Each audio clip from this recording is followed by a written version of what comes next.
కేంద్ర home minister Amit Shah గారు ఆంధ్రప్రదేశ్ పర్యటన సందర్భంగా అర్బన్ నక్సలైట్స్ ని అంతమొందిస్తామని ఒక డేట్ ఫిక్స్ చేశాడు. 2026 కంతా పూర్తి చేస్తామని చెప్పేసి ఒక ప్రగల్భాలు పలుకుతా ఉన్నాడు. ఇది అర్బన్ నక్సలైట్స్ నో లేదా నక్సలైట్స్ నో అనిసేటువంటి అంశం కాకుండా మీరు మేనిఫెస్టో పెట్టేటువంటి అంశాలు మీరు అమలు చేయండి. ముందర బీజేపీ, ఎన్డీఏ మీరు ఇచ్చేటువంటి మేనిఫెస్టోలో ఉన్నటువంటి అనేక అంశాలని అమలు చేయండి. పేద సమస్య పరిష్కారం చేయండి. అటవీ సంపద మొత్తం కార్పొరేట్ కంపెనీకి అప్పగిస్తాం, గిరిజనులకి అప్పగిస్తామని చెప్పి గిరిజనులకు రైట్ ఇవ్వండి. వాళ్ళ బతుకు సమస్య పరిష్కారం చేసుకోండి.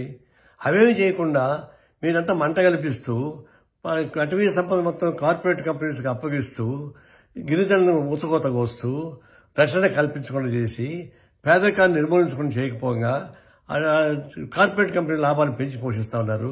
అట్లీస్ట్ మీ మేనిఫెస్టోలో ఉన్నటువంటి సమస్యలను కూడా మీరు పరిష్కారం చేయకుండా ఉత్త ప్రగల్భాలు పలితే ఏ లాభం?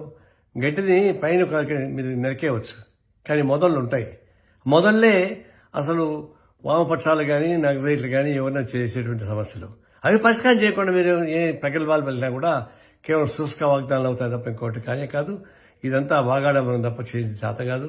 అనవసరంగా ఇట్లాంటి సమస్య పెట్టి రెచ్చగొట్టుకునే బదులు సామరస్యంగా ఉన్న సమస్యను పరిష్కారం చేసుకుంటూ భారతదేశం లౌకిక వ్యవస్థను కాపాడుకుంటూ అన్ని మతాలని కులాలను సమానంగా చూస్తూ పేదరికాన్ని నిర్మూలించే పద్ధతి చూసుకుంటూ ప్రత్యేకంగా అడవి సంపదని పరిరక్షిస్తూ అడవిలో నివసించేటువంటి గిరిజనులకు హక్కు కల్పించేటువంటి సమస్య చేస్తే అప్పుడు పరిష్కారం. లేకపోతే ఇట్లాంటివంతా ఉత్త ఊకదంపుడు ఉపన్యాసాలు. ఇట్లాంటి ఎర్రజెండా ముందు అనేక మంది హోమ్ మినిస్టర్లు వచ్చిపోయారు, అనేక ప్రధానమంత్రులు వచ్చిపోయారు. వాళ్ళు ఏం చేయలేకపోయారు. వీరు కూడా ఏమీ చేయలేదని చెప్పేసి బండి గారు స్పష్టంగా చెప్పగలను.